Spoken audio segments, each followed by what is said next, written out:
J'avais mis comme objectif d'épargner un certain montant chaque mois. Le premier objectif, on n'y est pas du tout. J'ai absolument rien mis de côté pendant 3 mois. J'ai énormément craqué. Je suis allée à New York, j'ai claqué plus de 5000 balles. Mon deuxième objectif de l'année, c'est de faire 5 séances de sport par semaine. Une fois de plus, on n'y est pas du tout. Je me suis fait grave rouler dessus. Le troisième objectif, c'était de faire 100 000 € par mois en travaillant 5 heures par jour. On n'y est toujours pas. Vous allez vous dire, non mais en fait, tous ces objectifs, c'est une cata ce premier trimestre. Et je me suis dit que ce serait super intéressant de voir un petit peu les leçons que je tire de ce trimestre, comment toi tu peux les appliquer.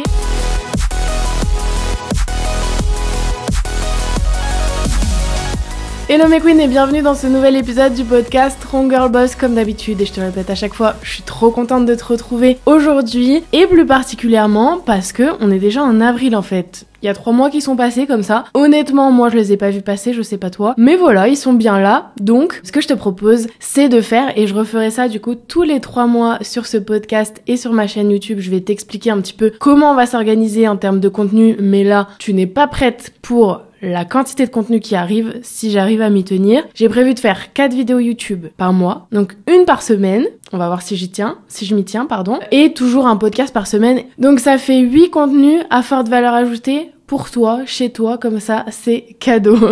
On va voir si je m'y tiens, mais voilà. Donc je vais t'expliquer un petit peu comment je vais m'organiser sur les prochains mois. Mais voilà, 3 mois de passé, donc c'était le moment pour moi de faire le bilan de ce premier trimestre. Et je me suis dit que ce serait super intéressant pour toi de voir un petit peu les leçons que je tire de ce trimestre, comment toi tu peux les appliquer. Et aussi, évidemment, je t'invite comme d'habitude pour que ce podcast te soit le plus utile possible pour toi et pour la suite de ta vie, de ta carrière, je ne sais pas comment dire, mais pour toi quoi, pour ton dev perso, de faire l'exercice aussi de ton côté et de faire le bilan de ces 3 mois. Premier disclaimer de cet épisode, attention, c'est pas du tout fait pour te culpabiliser. Si t'as rien foutu de tes 3 premiers mois de l'année, c'est pas grave. Il faut juste que, en fait, tu te dises, bon, c'est ok, c'était une période difficile, une période d'hiver, je reviendrai là-dessus, c'est pas grave. Ça arrive à tout le monde, c'était le moment dont j'avais besoin pour me ressourcer, enfin voilà, peu importe. Déjà, première chose, qu'on soit clair, ça arrive à tout le monde. On voit énormément de gens sur les réseaux sociaux qui sont tout le temps là, à poster tous les jours, être plein d'énergie et tout. Moi, ça me faisait beaucoup culpabiliser à une époque parce que j'étais gros down d'énergie à certaines périodes. Enfin, j'arrive pas à être tout le temps à 100%. Et je me disais, en fait, comme j'arrive pas à être tout le temps à 100%, j'arriverai jamais à quoi que ce soit, en fait, à réussir parce qu'il faut toujours être, encore une fois, à 100%. C'est totalement faux. Et moi, je suis convaincue que personne ne l'est réellement. Si tu vois des gens qui s'arrêtent jamais, crois-moi qu'à un moment, ils vont se prendre un revers de la médaille. Ils ne sont pas prêts. Évidemment, je le souhaite à personne, mais c'est comme ça que ça fonctionne. C'est la nature humaine. Donc, il faut te dire que si t'étais dans une période où c'est allé moins vite, où t'as l'impression de pas avoir accompli énormément de choses, t'as l'impression de t'être fait un peu rouler dessus par ce début d'année, t'as pas du tout atteint tes objectifs, c'est pas grave. Le tout, c'est vraiment de se demander pourquoi et de faire un bilan comme je vais le faire, très objectif, très déculpabilisant, mais voilà, de dire j'ai fait ça. Et en fait, il va falloir aussi que tu ailles chercher malgré tout des petites victoires. Tu vas voir que si tu fais cet exercice, tu vas peut-être te rendre compte qu'il y a certains trucs que t'avais déjà oubliés. Par exemple, si t'as réussi un truc en janvier, on est déjà en avril, on a tendance à se dire avoir le truc comme passé, alors qu'en fait ça fait partie de tes réussites du premier trimestre. On a encore grave le temps d'atteindre nos objectifs, les filles. On a fait que 3 mois dans l'année. Certes, c'est énorme sur certains aspects. Moi, pour te dire, l'année dernière, ça a été ma meilleure année et j'ai commencé officiellement Success Story en mai 2023. Donc, tu vois, c'était le 2e trimestre de l'année où vraiment j'ai mis un coup d'accélérateur. Évidemment, j'avais déjà mis des choses assez solides en place pendant janvier, février, mars, mais encore une fois, il est jamais trop tard. Ce qui va être trop tard, c'est en fait, tu t'en rends compte à la fin de l'année, que tu te dis, encore une année de plus où j'ai pas atteint mes objectifs. Oui, là, je comprends. Mais du coup, faire cet exercice tous les trimestres de bilan et de se fixer de nouveaux objectifs va te permettre de maximiser tes résultats tout au long de l'année parce que étape par étape, petit pas par petit pas, mois par mois, tu vas construire quelque chose qui en fait grandira au fur et à mesure des mois et qui fera que à la fin de l'année, tu auras réussi beaucoup plus de choses que si tu n'avais pas fait ces bilans et que tu ne t'étais pas fixé d'objectifs. Petit aparté, les filles, je me régale avec mon Oli Hydratation. Il s'agit d'une publicité, je crois que je suis obligée de le dire parce que c'est mon sponsor sur mes podcasts, podcast, mes vidéos YouTube, sur mes prochains séminaires. Oli, vous le savez, m'accompagne depuis, ça doit faire 1 an maintenant. C'est ma marque préférée ever. Si vous le savez pas déjà, mais je pense que vous connaissez parce qu'ils se sont fait une réputation en or parce que les produits sont incroyables. Oli, ils ont plusieurs gammes, 3 gammes différentes. Une gamme Iced Tea sans sucre, une gamme boisson énergisante sans toutes les qu'on trouve dans les autres boissons énergisantes du commerce, et une gamme que j'ai ici, hydratation, c'est-à-dire c'est des électrolytes, en gros, je sais pas si tu connais le principe, mais ça va t'apporter tous les minéraux dont ton corps manque potentiellement pour te réhydrater en profondeur, entre guillemets. Moi, j'étais le genre de nana qui croyait que s'hydrater c'était juste boire de l'eau. Bon bah en fait non, avec cette gamme j'ai découvert que ça allait beaucoup plus loin que ça, et sache que les électrolytes etc, ça peut grave t'aider dans des troubles menstruels, enfin voilà, ça a plein de vertus et ça va réduire ta fatigue. Si tu fais du sport, c'est encore mieux de consommer ce genre de boisson pour justement réhydrater ton corps après, pendant le sport. Donc je te recommande vraiment cette gamme hydratation. Moi, mon préféré ever est vraiment de loin par rapport à tous les autres, et la valeur sûre, c'est la pêche qui n'a pas du tout un goût chimique. Voilà, c'est un goût très naturel qui passe très très bien. Donc voilà, moi je te recommande ça, évidemment avec mon code. Si c'est ta première commande, tu as 5€ avec le code MathildeWood5. Je te remettrai tout dans la description. Si c'est pas ta première commande et que tu veux 10% sur ta commande, c'est le code MathildeWood. Voilà, pose mon petit pot juste là.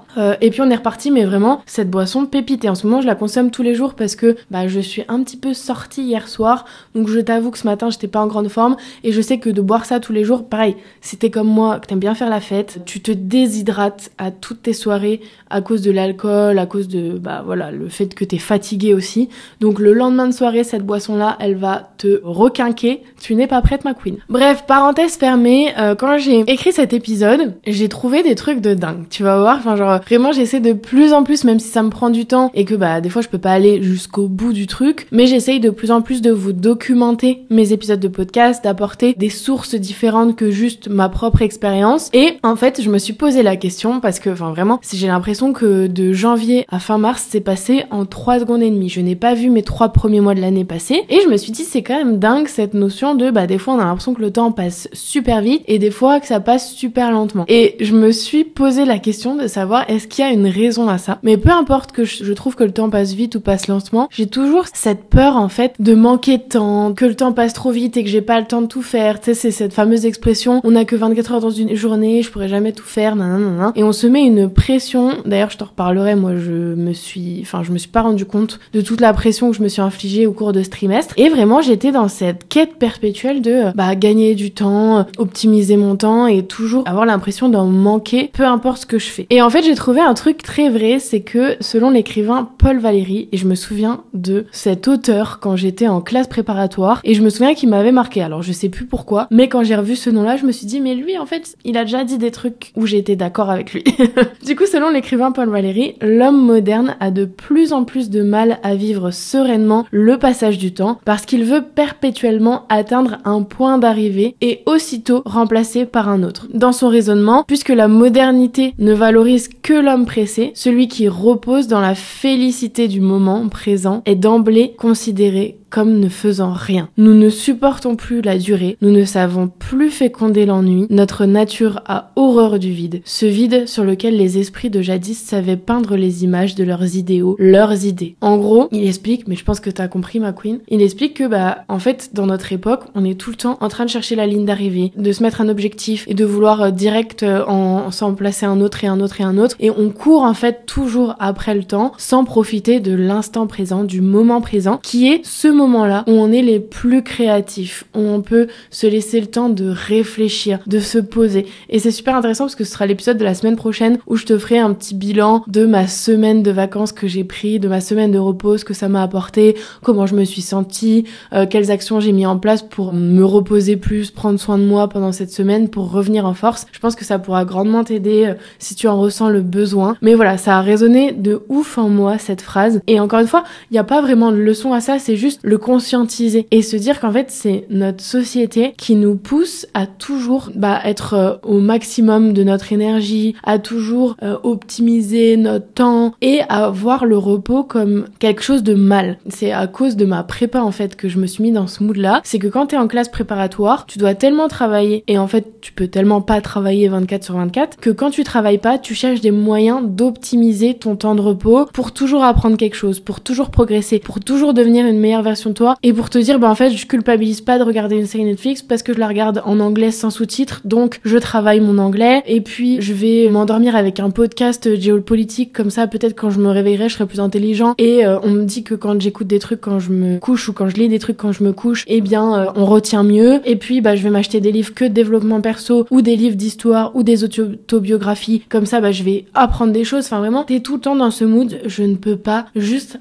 rien faire, regarder du divertissement juste parce que ça me fait du bien, lire un roman juste parce que ça me permet de m'évader, peindre parce que ça me permet de réveiller ma créativité. Non, ça n'existe pas. T'es en classe préparatoire, tu dois charbonner ma grande. Et comme moi, j'avais la flemme de travailler toute la journée, je trouvais des moyens de me divertir tout en apprenant des choses. Sauf que ça te met dans un mood où en fait, tu as l'impression d'être une merde, pardon pour l'expression, quand tu te reposes clairement, quand tu ne fais rien, quand tu ne réfléchis pas, quand tu n'es pas en train de penser, d'écrire, de machin. Et en fait, moi, ça m'a pourri la vie, entre guillemets, plusieurs années. Et aujourd'hui, c'est encore un réflexe que j'ai souvent de me dire, bon, ok, je vais écouter un podcast en même temps que je fais ça. Voilà, on est aussi multitâche, alors qu'on sait très bien qu'être multitâche, ce n'est pas être efficace. Tu peux pas autant écouter un podcast quand on se maquille. En vrai, je pense que ça va, parce que se maquiller ne demande pas réflexion. Mais les gens qui écoutent des vidéos YouTube ou des podcasts pendant qu'ils travaillent, vous faites comment, sérieux? Tu peux pas écouter clairement l'épisode et retenir des choses de l'épisode et avancer grâce à l'épisode et avancer sereinement sur ton travail. Enfin, je sais pas comment vous faites, mais honnêtement, j'ai énormément de mal. Et en fait, c'est tout le temps ça. Tu vas tout le temps vouloir faire plein de tâches en même temps pour optimiser ta journée, optimiser ton temps, etc. Et je pense que c'est un truc qui va nous perdre en fait, parce que on laisse jamais notre cerveau se poser et juste être avec lui-même. Et moi, j'ai une énorme peur du silence. Dès que y a du silence, faut que je mette de la musique, etc. Ça, c'est un truc de ouf quand même. Faut que je mette de la musique, faut que j'occupe perpétuellement mon cerveau. Donc là, je te reparlerai dans l'épisode suivant, mais j'essaie de me forcer à être seule avec moi-même, à ne rien avoir comme distraction et à faire tâche par tâche aussi, et je trouve que je suis beaucoup plus efficace comme ça, alors qu'on a tendance à croire qu'on est beaucoup plus efficace quand on fait plein de trucs en même temps, ce qui est totalement faux. Bref, tout va bien, ça fait 15 minutes que je parle, on n'a toujours pas commencé l'épisode, le fond de l'épisode, et en plus, j'ai toujours mes allergies au pollen, donc j'ai un petit peu de mal.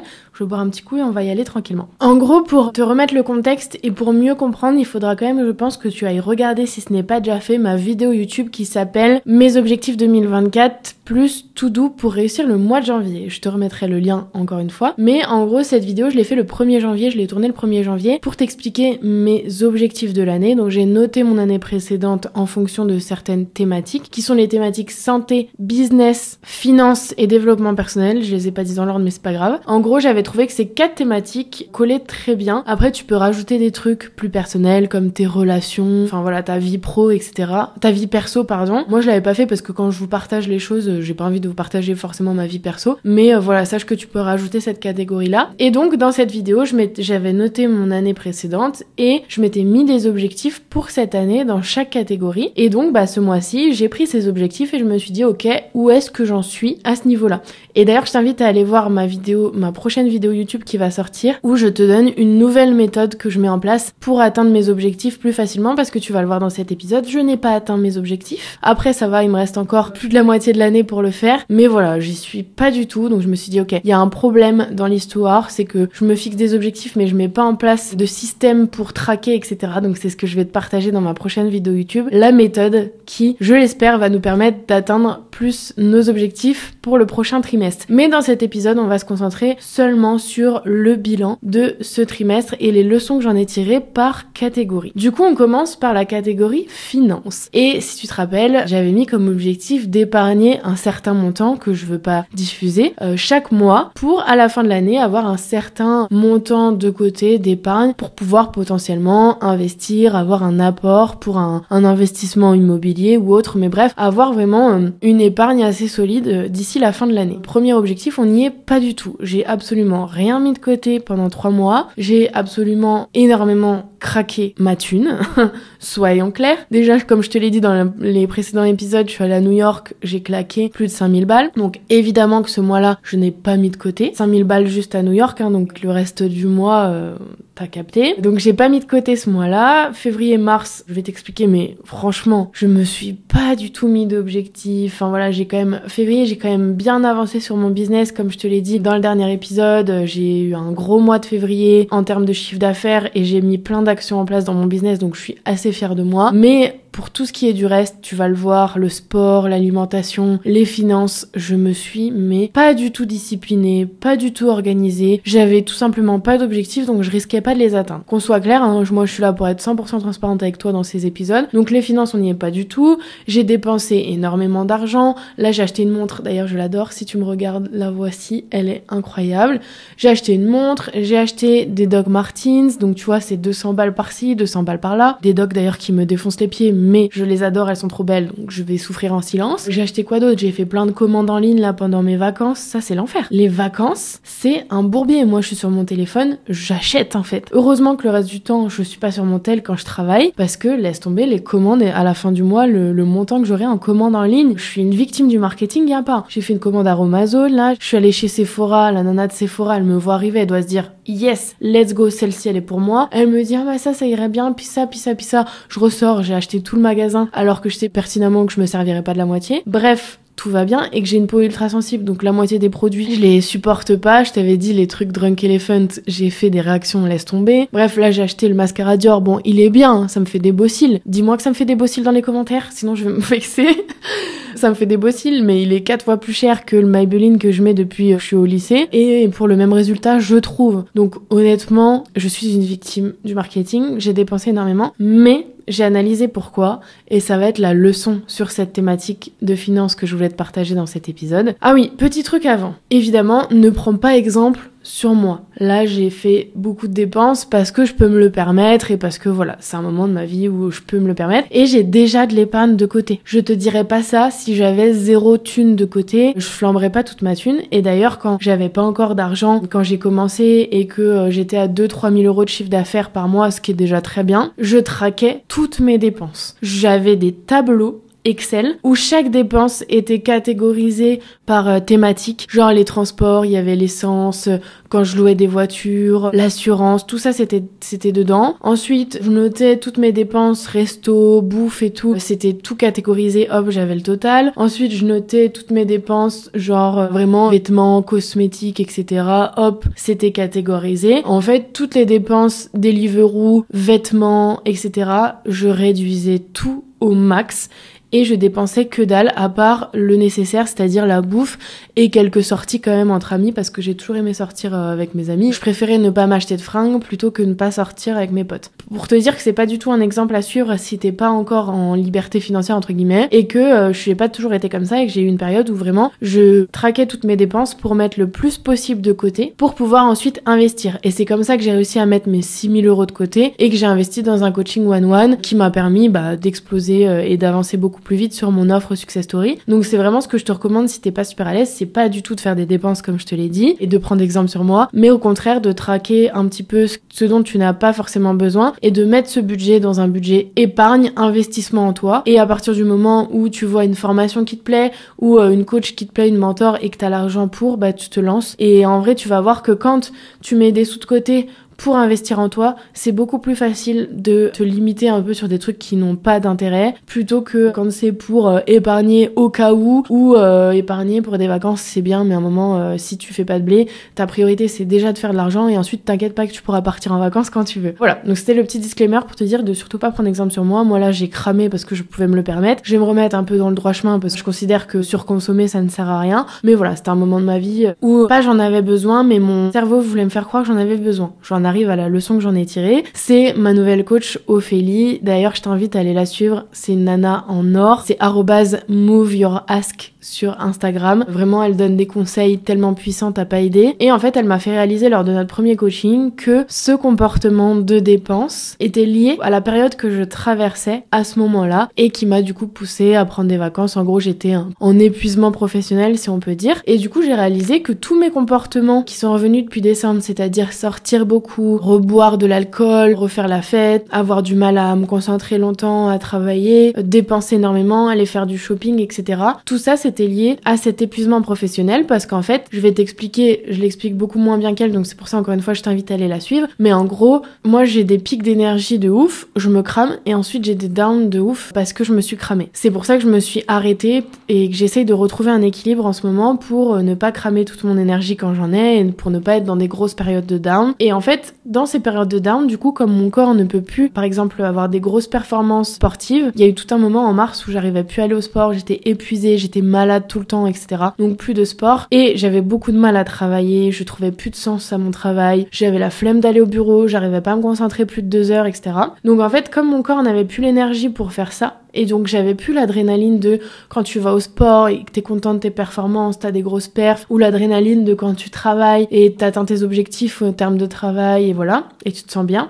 Et bah du coup, mon corps allait vers des sources d'adrénaline beaucoup plus faciles, effortless en gros, qui demandent beaucoup moins d'efforts. Le shopping, boire de l'alcool, sortir en soirée et tout. Donc j'ai conscientisé ce phénomène et au lieu de me dire bah en fait je sors parce que voilà, je me suis privée un petit peu de ça et que j'ai besoin de ça et que ça n'impactera pas mes résultats pour autant, en fait je me suis rendu compte que déjà je sortais pas parce que j'en avais vraiment besoin, etc. mais parce que je comblais quelque chose qui me manquait ailleurs. Et aussi, c'était pas du tout la solution pour justement donner à mon corps ce dont il avait besoin, c'est-à-dire du repos, des vitamines, des minéraux, etc. Là en fait ça a été un coup de masse sur ma gueule où je me suis dit mais en fait là tu vas droit dans le mur si tu continues comme ça et il va falloir te calmer. Et au moins d'avoir réalisé ça m'a énormément aidé et du coup je te dirai à la fin du prochain trimestre comment je me sens par rapport à ça. Mais voilà, au moins j'ai compris pourquoi je dépensais n'importe comment. Donc je te dirai quels sont mes objectifs pour les 3 prochains mois et comment je vais faire en sorte de les atteindre dans la vidéo YouTube. Encore une fois, abonne-toi si ce n'est pas déjà fait. Et autre chose que j'ai trouvé en préparant cet épisode sur psychologue.net, j'adore ce site en ce moment, vraiment comme je te l'ai dit, j'ai commencé une thérapie, du coup je suis en mode j'essaie d'analyser tous mes comportements et tout, c'est peut-être un peu trop mais c'est marrant. Sur psychologue.net, il est dit on devient accro du shopping quand une fragilité survient en nous, qu'elle soit passagère ou non, consciente ou inconsciente. Cela peut être une mauvaise estime de soi, un coup de blues, un manque affectif, une dépression cachée, etc. L'achat est en réalité là pour panser l'âme. L'achat rassure, réconforte et apaise et permet de mettre les émotions négatives de côté. Il y a une étude menée par l'Université du Michigan qui dit que la shopping thérapie, ça a vraiment un nom, rend heureux car ça nous donne le sentiment d'avoir du contrôle sur notre vie. Mais en fait, c'est pas très sain, je trouve, comme thérapie parce que c'est très immédiat. Je sais pas si t'as déjà fait ça, mais genre tu vas te dire ouais, allez, je suis pas bien, je vais aller faire du shopping et du coup tu te sens bien pendant 2 heures après et après tu te remets à chialer et t'es dans le mal. Donc c'est une thérapie qui est très soudaine et qui est passagère en fait et qui est pas du tout sur le long terme. Donc si t'es comme ça, il va falloir aller creuser et comprendre pourquoi t'es comme ça beaucoup plus profondément pour pouvoir te sortir de potentiellement ce manque affectif, ce manque de confiance en toi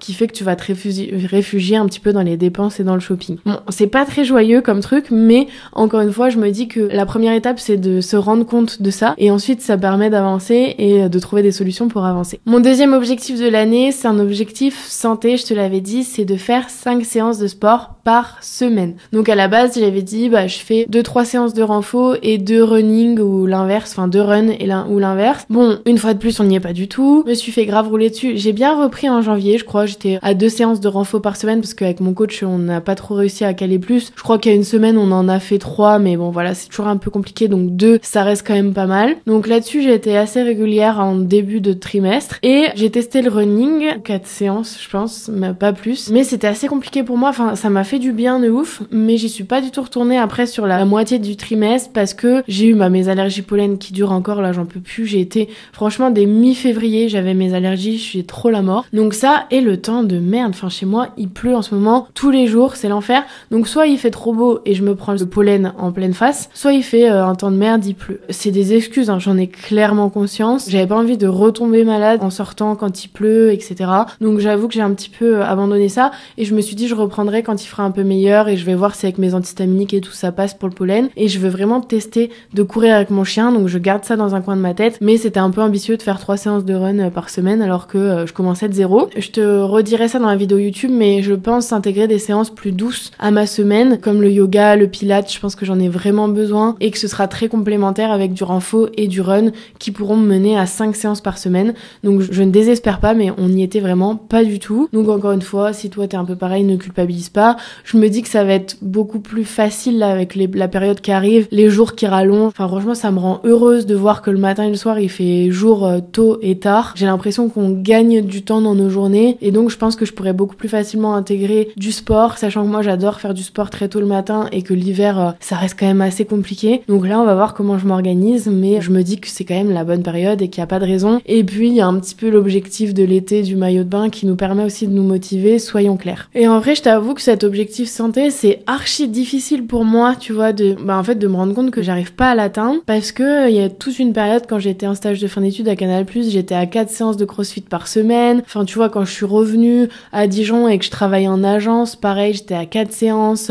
Bon, quand je revois les photos, j'étais tellement musclée, laisse tomber, mais enfin j'étais sèche, j'étais musclée et tout. Enfin là vraiment quand je fais une séance pendant 2 jours, je suis au bout de ma life, j'ai des courbatures, alors que avant j'en faisais 4 par semaine et je sentais plus les courbatures. Donc je me dis qu'il faut que ça revienne et qu'il faut que je m'y remette progressivement, mais c'est dur quoi de te dire putain, j'étais à un niveau et j'arrive pas à le retrouver, mais je sais aussi avec le temps là que c'est parce que voilà, dans mon business, je suis beaucoup plus impliquée, j'ai plus de responsabilités et du coup je peux pas être autant à fond dans mon sport que je l'étais avant, quand en fait c'était ma seule priorité dans ma vie et le seul truc où j'avais entre guillemets des objectifs à atteindre. Maintenant j'en ai dans mon business, j'en ai dans ma vie perso aussi, donc il faut aussi apprendre à savoir prioriser et à se dire voilà, le sport je peux pas directement retrouver mon niveau, c'est ok, mais ça veut pas dire pour autant que je suis une merde. Donc voilà, j'essaie de me déculpabiliser comme ça. Et la leçon du coup que j'en tire de cet objectif non atteint, c'est que déjà comme je te l'ai déjà expliqué, je pense que quand t'es dead, que t'es épuisé, il vaut mieux privilégier les activités qui font du bien à ton système nerveux plutôt que des activités qui te tendent encore plus. Tu vois, moi le crossfit c'est vraiment un sport, t'es tendu quoi, t'es dans l'action, tu dois aller vite et tout, ça te permet de plus penser à rien, mais ça te détend pas ton système nerveux. Donc moi je sais que maintenant j'ai besoin d'activités plus douces comme le yoga, le pilates, etc. Et encore je te dis ça, le pilates j'ai pas testé, je suis censée tester cette semaine mais j'ai pas de réponse, je vais essayer d'appeler. Bref, c'est pas cette semaine, ce sera la semaine prochaine, mais je veux vraiment tester cette activité, on verra. Je sais que c'est pas du repos non plus, que c'est un peu dur, mais je pense que c'est beaucoup plus adapté pour mon système nerveux que le crossfit, en tout cas 4 fois par semaine. Et ma leçon vraiment c'est que au lieu de sauter des séances, ce serait plutôt de les adapter. Parce qu'en fait ce qui a été dur pour moi ce trimestre, c'est que j'ai fait des semaines où je faisais 0 séance. J'avais vraiment 0 mouvement, les seuls trucs que je faisais c'était aller promener mon chien et je me disais non, je suis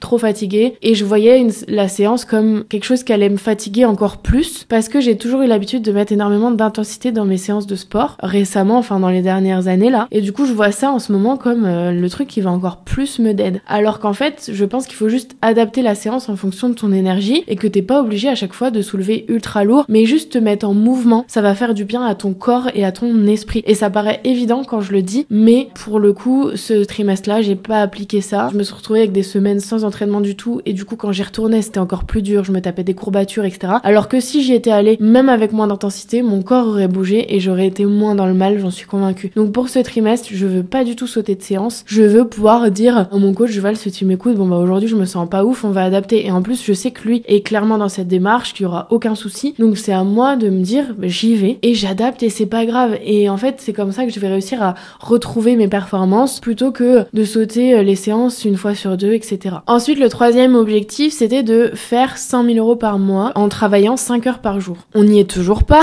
vous allez vous dire non mais en fait tous ces objectifs c'est une cata ce premier trimestre. Bon, je suis ravie, mon appareil s'est mis en surchauffe. Je disais l'objectif 100K par mois en travaillant 5 heures par jour n'est pas du tout atteint. Mais encore une fois, il y a que 3 mois de passé dans l'année, donc ça c'est pas du tout grave. Même si dans ma vidéo YouTube je m'étais enflammée en me disant en mars 100 000 par mois c'est grave possible. Bon, ça aurait été possible, mais vu dans l'état que j'étais en mars, autant te dire que non, en fait. C'est possible si tu t'arrêtes jamais, si tu taffes 24/24 et que t'es une machine. Moi, dans l'état où j'étais, c'était mort d'avance. Mais j'en avais pas conscience parce que quand je suis rentrée de vacances de Noël, je me suis dit c'est bon, j'ai récupéré toute mon énergie, je vais pouvoir charbonner. Du coup, j'ai charbonné, je me suis recramée alors que c'était une période d'hiver où en plus moi je tombe souvent malade, etc. J'aurais mieux fait de prendre soin de moi, de mettre un petit peu moins d'énergie dans mon business pour mieux revenir là au printemps, mais c'est encore une fois quelque chose que dont j'avais pas conscience. Donc ce podcast, il m'aide vraiment beaucoup et je pense que pour les années suivantes, ça va être une pépite parce que je vais pouvoir réécouter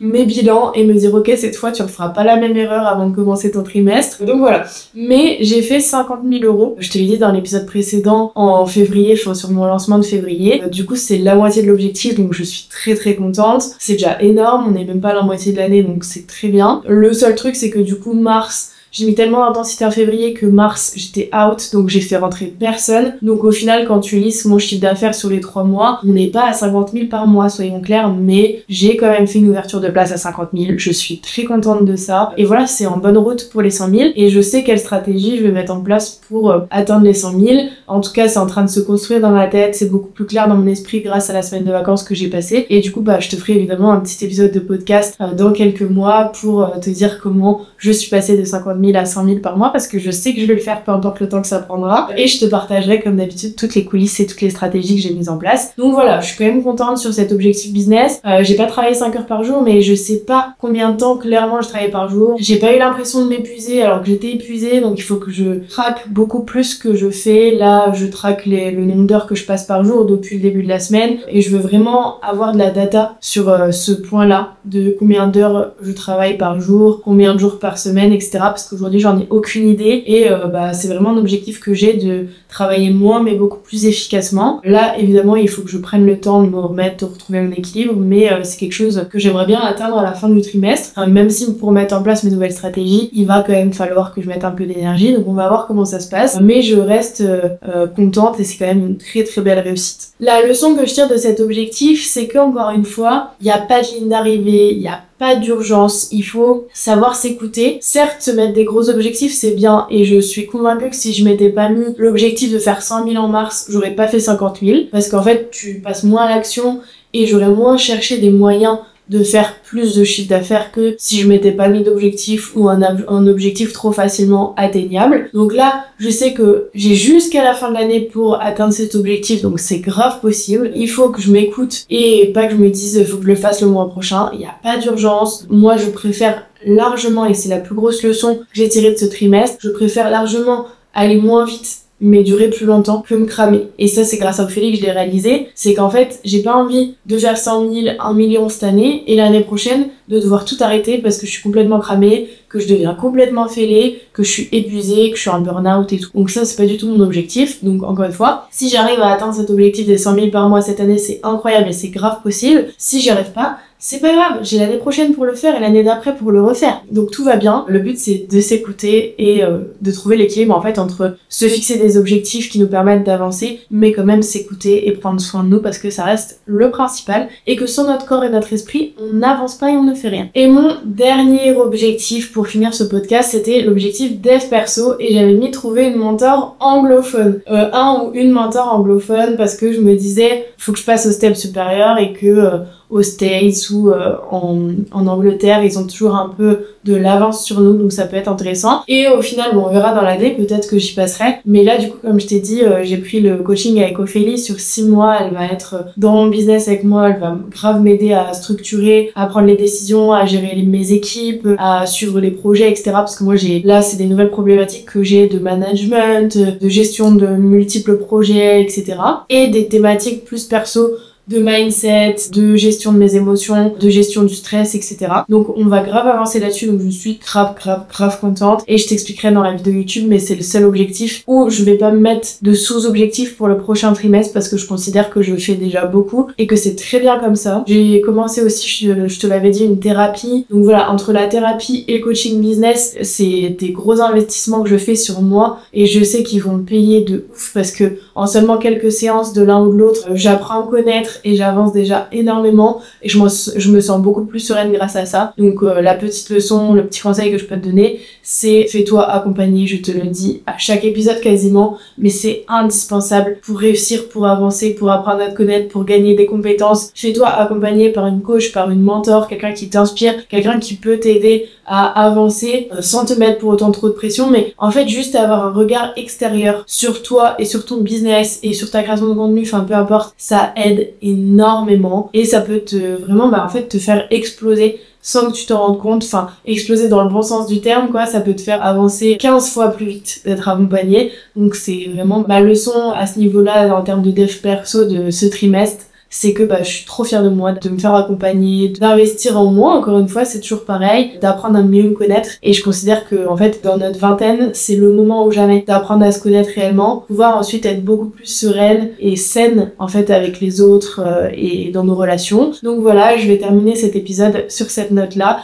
Je te dis à très vite ma queen, n'oublie pas de mettre une note si c'est pas déjà fait au podcast, 5 petites étoiles, ça fait toujours plaisir. De mettre un commentaire si tu regardes cette vidéo sur YouTube. Et je te dis à la semaine prochaine dans ma vidéo YouTube où je te partagerai, c'est pour le coup les objectifs et la méthode que je vais utiliser pour les atteindre et les traquer. Et dans le podcast, je te parlerai de ma semaine off des réseaux sociaux et du business, ce que j'en ai tiré, comment je fais pour revenir là dans le game un peu plus tranquillement. Je te donnerai aussi tous les outils que j'utilise. Enfin bref, tu vas voir, cet épisode il va être encore full valeur. Je te dis à très vite, abonne-toi si c'est pas déjà fait et on se voit la semaine prochaine à 7h lundi matin.